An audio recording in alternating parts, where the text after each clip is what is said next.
Xitoy bugun qaysi ijtimoiy tarmoqqa kirmang, o'zbek segmentida xitoyliklarning mamlakatimizni egallayotgani haqidagi voqeliklarni ko'rishingiz mumkin.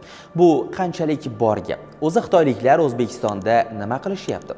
O'zbekistonlik qizlar nega xitoylik yigitlarni ko'proq tanlayapti? Nega xalq orasida bu masala mana bir oydirki hamon muhokamada?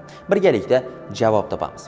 Dastlab O'zbekistonda kelgan, yashayotgan va ishlayotgan xitoyliklar haqida xabaringiz bor. Yaqinda Xitoy va AQSh bir vaqtda O'zbekistonning Jahon savdo tashkilotiga a'zoligini ratifikatsiya qildi, ya'ni rozilik bildirdi.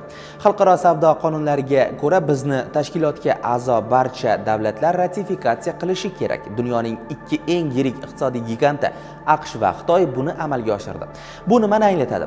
Bu degani biz endi dunyoning istalgan mintaqasida ular bilan tengma-teng savdo qila olamiz. Savdo shartlari ham tengma-teng tuziladi. Ya'ni biz ham Xitoyga borib bemalol biznes ochishimiz, yerlardan foydalanishimiz va bozorlarni mahsulotimiz bilan to'ldirib tashlashimiz mumkin. Bundan tashqari o'zaro 30 kunlik vizasiz rejim ham joriy etilgan. Foydalanish kerak. Xitoyliklar bundan foydalanishyapti. Bu yerda bir jihat borki, ushbu savdo shartnomalari hammaga birdan tenglik beradi. Lekin daromadi nisbatan kam davlatlar boy davlatga investitsiya kirita olmaydi. Buning aksi bo'ladi.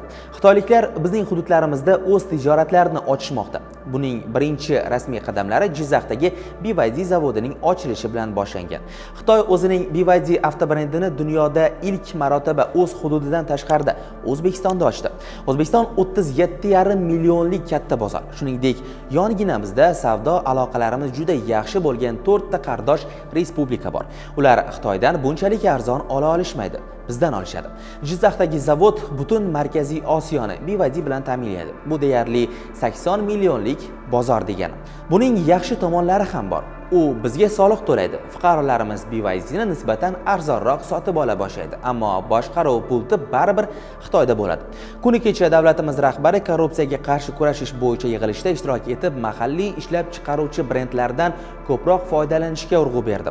Bosh vazir Abdulla Aripov birinchilardan bo'lib xizmat avtomashinasini almashtirib, GMning Malibu rusumidan foydalana boshladi. Uning ortidan ko'plab davlat idoralari vakillari ham. E'tibor berilmagan bir jihat shuki, mahalliy ishlab chiqaruvchi brendlar deyilganida BYD ham nazarda tutiladi. Chunki u ham O'zbekistonda ishlab chiqarilmoqda. Endilikda davlat idoralari rahbarlari BYDdan foydalansa, ularning xizmatidagi mashina Xitoy texnologiyasi bo'ladi.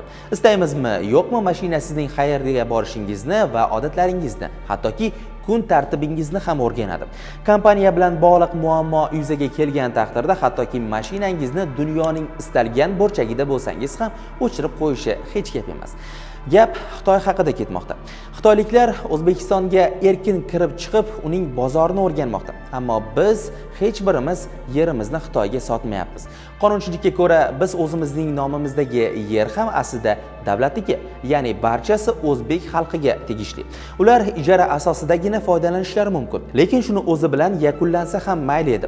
Xitoyliklar kelgach o'zining madaniyati, tili va odatlarini targ'ib qilishmoqda. Xitoy tovarlari sotiladigan do'konlar ham ko'payib, e'lonlarda Xitoy tili kengroq foydalanilmoqda.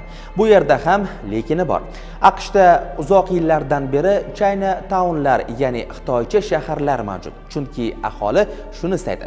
Amerika hech qachon Xitoy uni egallab olishidan qo'rqmaydi. Chunki Xitoy brendlariga raqobatdosh, qarama-qarshi ishlay oladigan o'zining gigant brendlari bor. Amerika xalqi o'zligini yaxshi taniydi. Biz ham milliy iqtisodiyotni rivojlantirib, milliy brendlarga ko'proq urg'u bersak, hech qanday davlatning ta'siriga tushib qolmaymiz. Dunyoda hech bir davlat yo'qki, global iqtisodiyot oqimidan ajralib yakka yashay olmaydi. Bugun O'zbekistonga 50 dan ortiq mamlakatdan kompaniyalar va investorlar kirib kelmoqda. Xitoy bulardan biri xolos. Biz o'zligimiz, milliyligimiz va o'z brendlarimizni saqlab qolsak kifoya. Turkiston kuchli zamin. U ne xalqlar yashagan, ko'chib o'tgan va umr kechirgan hududdir. Niyatni yaxshi qilaylik azizlar. Xitoy haqidagi ko'plab da'volar bugungi kunda haqiqatga to'g'ri keladigani ham bor, to'g'ri kelmaydigani ham bor. Muhimi o'zimizga ehtiyot bo'laylik. Xabardordan uzoqlashmang.